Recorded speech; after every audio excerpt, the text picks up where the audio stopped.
কোথাও যোগাযোগ কমে গেলে অন্য কোথাও তুমুল যোগাযোগ গড়ে ওঠে।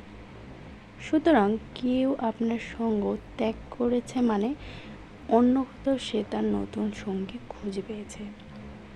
সূর্যের উদয় অন্ত মানে শুরু আর শেষ না। কোথাও সূর্য ডুবে যাওয়া মানে অন্য কোথাও তুমুল আলোর সকাল শুরু হয়েছে। কিছু কিছু মানুষ আমাদের জীবনে মন খারাপের রাত্রি নামিয়ে দিয়ে দেখবেন অন্য কোথাও আলো ঝলমলে সকালের আয়োজন করছে। আমাদের সেই রাত আর ফোরায় না। তাই একটা বিষয় মনে রাখবেন, যদি কেউ আপনার সাথে যোগাযোগ কমিয়ে দেয় তাহলে ভেবে নেবেন অবশ্যই তার অন্য কোথাও যোগাযোগ গড়ে উঠেছে। অবশ্যই সে আপনাকে ছেড়ে নতুন সঙ্গী খুঁজে পেয়েছে।